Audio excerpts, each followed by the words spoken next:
Dear student, আজ আমাদের আলোচনার বিষয় আবহাওয়া জলবায়ু, যেটা আমাদের ক্লাস 10 এবং ক্লাস 11 দুটো ক্লাসের মধ্যেই রয়েছে। তাই সেটা সম্পর্কে আজকে আমরা বিস্তারিত জানার চেষ্টা করব। এই চ্যাপ্টারের মধ্যে আমাদের কি কি রয়েছে। সবার প্রথম আমরা জানতে চাইবো যে আবহাওয়া এবং জলবায়ুর মধ্যে যেটা রয়েছে সেটা কি আমাদের, অর্থাৎ বায়ুমণ্ডল সম্পর্কে কি জিনিস রয়েছে সেটা আমাদের আলোচনার মধ্যে থাকবে। এই আগে সবার প্রথম যেটা জানবো যে আমাদের যে আবহাওয়া বা জলবায়ুর মধ্যে যে বায়ুমণ্ডলটা অবস্থান করছে, এই বায়ুমণ্ডলটা কি, অর্থাৎ বায়ুমণ্ডল হচ্ছে আমাদের গোটা পৃথিবীর চারিদিকে এক প্রকার চাদরের ন্যায় আস্তরণ করে গড়ে ওঠা এক প্রকার স্তর, যেটাকে আমরা কি বলতে পারি, বায়ুমণ্ডল বলে থাকি। এই বায়ুমণ্ডল সম্পর্কে আমরা যখন বিস্তারিত জানবো, সেখানে জানতে গেলে আমরা দেখতে পাবো যে বায়ুমণ্ডল কিন্তু কোনো একটা একক উপাদান দ্বারা গঠিত হয়নি। এটা একটা কি বিভিন্ন উপাদান দ্বারা গঠিত একটা স্তর। এই বিভিন্ন উপাদানের মধ্যে যে সমস্ত জিনিসগুলো রয়েছে সেটাকে প্রধানত আমরা তিনটে জিনিসের লক্ষ্য করতে পারি। এই তিনটে জিনিসের মধ্যে যেটা আমরা লক্ষ্য করতে পারি, সেখানে সবার প্রথম আমরা দেখতে পারবো, এক হচ্ছে কি গ্যাসীয়, যেটা সবচেয়ে বেশি পরিমাণ রয়েছে। দুই রয়েছে কি না তরল মাপ। আর তিন যেটা রয়েছে সেটা হচ্ছে আমাদের কঠিন। এই গ্যাসীয় উপাদানটা সবচেয়ে বেশি পরিমাণ থাকার জন্য বায়ুমণ্ডলে আমরা অনেক রকম গ্যাসের উপস্থিতি লক্ষ্য করতে পারবো। দ্বিতীয়ত আমরা যে তরল, সেটার পরিমাণটা অনেকটাই কম, এবং কঠিনের পরিমাণটা আরো কম বললেই চলে। যে গ্যাসীয় উপাদান যেগুলো রয়েছে, গ্যাসীয় উপাদানগুলোর মধ্যে যেটা রয়েছে সব থেকে বেশি, যে আমাদের অনেক যে প্রয়োজনীয় যে সমস্ত গ্যাসগুলো আমাদের মানুষের জন্য দরকার, সেরকম অনেকগুলো গ্যাস এখানে রয়েছে। এই অনেকগুলো গ্যাসের মধ্যে যেটা সব থেকে বেশি পরিমাণে যেটা গ্যাস সেটা হচ্ছে নাইট্রোজেন গ্যাস। অর্থাৎ বায়ুমণ্ডলের সব থেকে নিচের স্তরের দিকে যে সমস্ত গ্যাসগুলো লক্ষ্য করতে পারবো সেটা কি নাইট্রোজেন গ্যাস। নাইট্রোজেন গ্যাস, এই গ্যাসের পরিমাণ থাকে প্রায় 78.68% এর মতো লক্ষ্য করা যায়। এবং এর পরে দ্বিতীয় যে উপাদানটা গ্যাসের মধ্যে থাকে সেটা হচ্ছে কি অক্সিজেন। এই অক্সিজেন আমাদের জীবনদায়ী এক প্রকার গ্যাস বললেই চলে, যেটা ছাড়া আমরা বেঁচে থাকতে পারি না। এই অক্সিজেনের পরিমাণ প্রায় 20.94% থেকে থাকে বায়ুমণ্ডলের মধ্যে। এছাড়া আরো অন্যান্য অনেক যে সমস্ত গ্যাসগুলো থেকে থাকে, তার মধ্যে থাকে আর্গন, জেনন, প্রোটন, ক্রিপ্টন, এছাড়া কি রয়েছে ওজোন, তারপর হচ্ছে carbon die oxide, carbon monoxide, এছাড়া অনেক আরো অন্যান্য গ্যাসগুলো রয়েছে। আর কঠিন উপাদান বলতে আমরা যেগুলো জানবো সেগুলো বায়ুমণ্ডলে ভাসমান অবস্থায় যে সমস্ত সূক্ষ্ম সূক্ষ্ম ধূলিকণা, বালিকণা এবং ছাই, ভস্ম ইত্যাদিগুলো যেগুলো বায়ুমণ্ডলের মধ্যে ভেসে বেড়ায়, সেগুলোকে আমরা কি বলতে পারি, কঠিন উপাদান। এই বায়ুমণ্ডলে ভেসে থাকা কঠিন উপাদানগুলোকেই আমরা কি বলে থাকি না এরোসল বলে থাকি। আরেকটা রয়েছে তরল উপাদান। আসলে তরল উপাদান বলতে যেটা আমরা জানবো সেটা হচ্ছে জলীয় বাষ্প। এই জলীয় বাষ্পের পরিমাণ বায়ুমণ্ডলে থেকে থাকে প্রায় মাত্র 4% মতো। এই বায়ুমণ্ডলের মধ্যে এই আমরা বিভিন্ন উপাদানগুলো সম্পর্কে জানলাম। এই বায়ুমণ্ডলের উপাদানগুলো জানার পর বায়ুমণ্ডলকে আমরা কতগুলো স্তরে আমরা ভাগ করব। অর্থাৎ বায়ুমণ্ডলকে ভাগ করতে গেলে দুটো ভাগে আমরা ভাগ করব, একটা উপাদানের ভিত্তিতে এবং একটা উষ্ণতার ভিত্তিতে। উপাদানের ভিত্তিতে আমরা যখন ভাগ করব তখন তাকে আমরা দুটো ভাগে কি কি না সেটাকে হচ্ছে, এক হচ্ছে কি যেটা হচ্ছে যে ভাগ করব সেটা হচ্ছে যে সমমণ্ডল, আর দুই হচ্ছে বিষম মণ্ডল। সমমণ্ডল আমরা তাকেই বলবো যেখানে কি বায়ুমণ্ডলের সমস্ত উপাদানগুলো সমান পরিমাণে থাকবে। অর্থাৎ এখানে যে সমস্ত উপাদানগুলো বায়ুমণ্ডলের একদম ভূপৃষ্ঠের কাছাকাছিও থাকবে, ঠিক আবার সর্বোচ্চ সীমা পর্যন্ত তার সমস্ত উপাদানগুলো সমান পরিমাণে থেকে থাকবে, সেই উপাদানগুলোকে, সেই স্তরটাকে আমরা কি বলবো, সমমণ্ডল বলে থাকবো। এই সমমণ্ডলটা প্রায় ভূপৃষ্ঠ থেকে প্রায় 80 কিলোমিটার পর্যন্ত অবস্থান লক্ষ্য করা যায়। এবং এখানে যে সমস্ত গ্যাসগুলো মেনলি থেকে থাকে তার মধ্যে রয়েছে নাইট্রোজেন গ্যাস, অক্সিজেন গ্যাস এবং আছে আরো অন্যান্য কতকগুলি গ্যাস রয়েছে।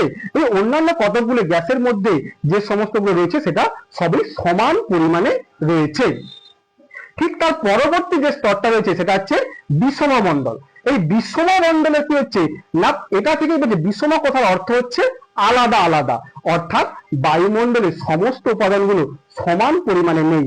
অর্থাৎ বায়ুমণ্ডলের নিচের স্তরের দিকে যে পরিমাণ উপাদানটা রয়েছে ঠিক আরো উপরের দিকে যখন আমি যাব তখন উপাদানের পরিবর্তনগুলো আরো অনেক কমে যাবে, অর্থাৎ উপাদানের গুলো সমান পরিমাণে থাকবে না, আস্তে আস্তে পরিবর্তন হয়ে থাকবে। তাই জন্যই তাকে আমরা কি বলবো না বিষম মণ্ডল বলবো। এই সমমণ্ডল এবং বিষম মণ্ডলকে আলাদা করেছে, অর্থাৎ দুটো স্তরকে যে আলাদা করে দিবে সে আলাদা স্তরকে যেটা করে দিয়েছে সেটাকে আমরা বলছি টার্বোপজ। সেটাকে নাম আমরা বললাম টার্বোপজ। আর হচ্ছে যে আমরা আরেকটা উপাদানের ভিতরে যেটা জেনেছিলাম সেটা হচ্ছে কি উষ্ণতার ভিত্তিতে। এই উষ্ণতার ভিত্তিতে আমরা যখন যেটা জানবো সেটাকে আমরা বায়ুমণ্ডলের যে স্তর বিন্যাস গুলো করেছিলাম সেই স্তর বিন্যাসের গুলোর মধ্যে যে আমরা জানবো সেটাকে আমরা আবার 6টি ভাগে ভাগ করব। সেই 6টি ভাগ কি কি? এক হচ্ছে troposphere, 2 stratosphere, 3 mesosphere, 3 thermosphere, 4 thermosphere, 5 exosphere, 6 magnetosphere. এই 6টি স্তরকে নিয়ে আমাদের বায়ুমণ্ডলের উষ্ণতার ভিত্তিতে কি শ্রেণীবিভাগ করা হয়েছে। তাহলে সব থেকে নিচে যে স্তরটা রয়েছে সেই স্তরটাকে আমরা কি বলছি না ট্রপোস্ফিয়ার। ট্রপোস্ফিয়ারকে আমরা আরেকটা বলতে পারি সেটা হচ্ছে কি ক্ষুব্ধ মণ্ডল। এই ক্ষুব্ধ মণ্ডল আমরা কেন বলবো এটাকে, কারণ ক্ষুব্ধ মণ্ডল বলতে গেলে কারণ এখানে কি বায়ুমণ্ডলের মধ্যে ঝড় ঝঞ্ঝা বৃষ্টিপাত এই সমস্তগুলো এই ট্রপোস্ফিয়ারের মধ্যে লক্ষ্য করা যায়। এই জন্য কি ট্রপোস্ফিয়ারকে আমরা ক্ষুব্ধ মণ্ডল বলে থাকি। এটা ভূপৃষ্ঠ থেকে প্রায় 18 কিলোমিটার পর্যন্ত অবস্থান করে থাকছে কি না ট্রপোস্ফিয়ার। এই ট্রপোস্ফিয়ারে যত আমরা ওপর নিচ থেকে ওপর দিকে যেতে থাকবো তত কি হচ্ছে প্রতি 1000 মিটার উচ্চতায় 6.4 ডিগ্রি সেন্টিগ্রেড হারে তাপমাত্রা কি হবে না কমতে থাকবে। এখানে বলা হয় কি তাই জন্য যত ওপরের দিকে যাব তত আমার উষ্ণতা কমতে থাকছে। এখানে ঝড় বৃষ্টি হচ্ছে, বজ্রপাত হচ্ছে, এই সমস্ত বায়ুমণ্ডলীয় গোলযোগগুলো এইখানেই একমাত্র লক্ষ্য করা যায়।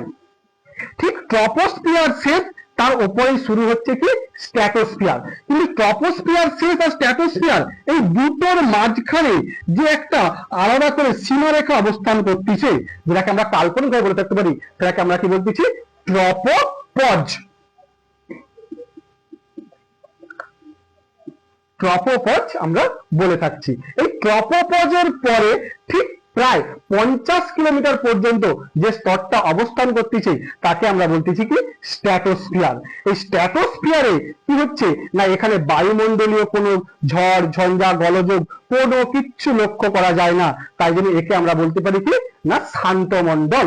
এই শান্ত মণ্ডলের পরে এখানে এক প্রকার সুপ্তি মেঘ লক্ষ্য করা যায় এবং এখানে আর যে সমস্ত বৈশিষ্ট্যগুলো লক্ষ্য করা যায় তার মধ্যে রয়েছে কি এখানে জেট বিমান চলাচল করে এবং ঠিক এই স্তরের ট্রপোস্ফিয়ারের পরে ঠিক প্রায় 25 থেকে 30 কিলোমিটার পর্যন্ত এখানে এক প্রকার আমাদের যে প্রাকৃতিক সৌর পর্দা অর্থাৎ ওজোন গ্যাসের স্তর লক্ষ্য করা যায়।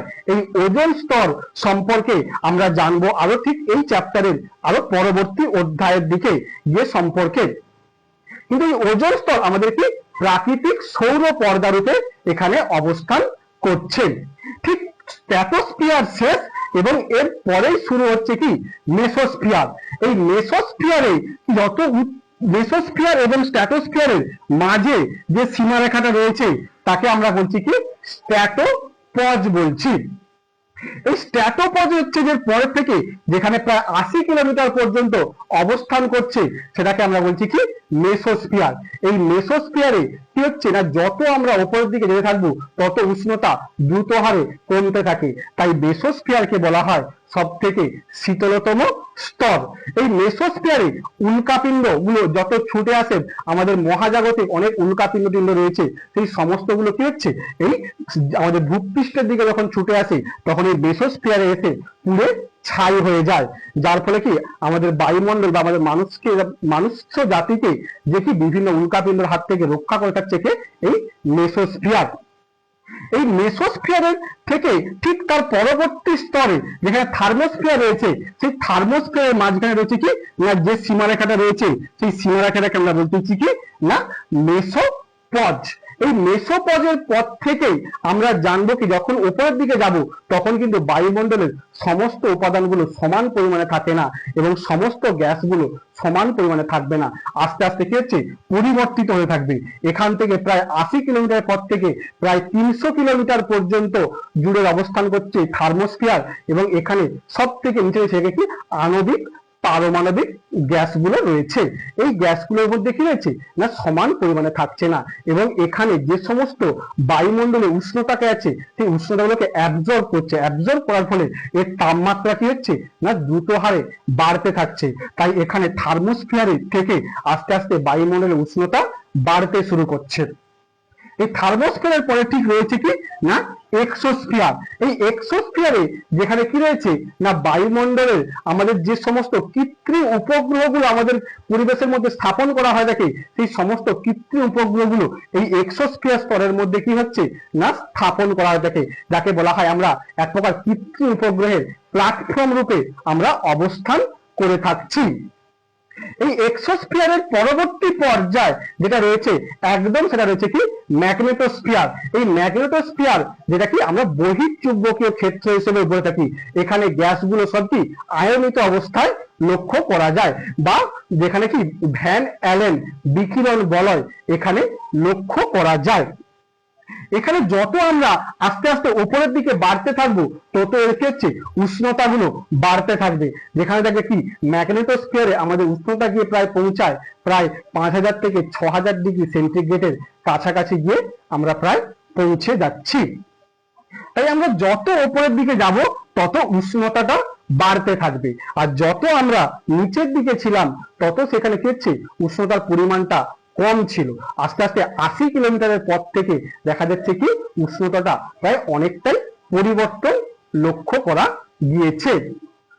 এর পরবর্তী টপিক সম্পর্কে আমরা জানতে গেলে পরবর্তী ক্লাসে সেটা আমরা আলোচ্য করব।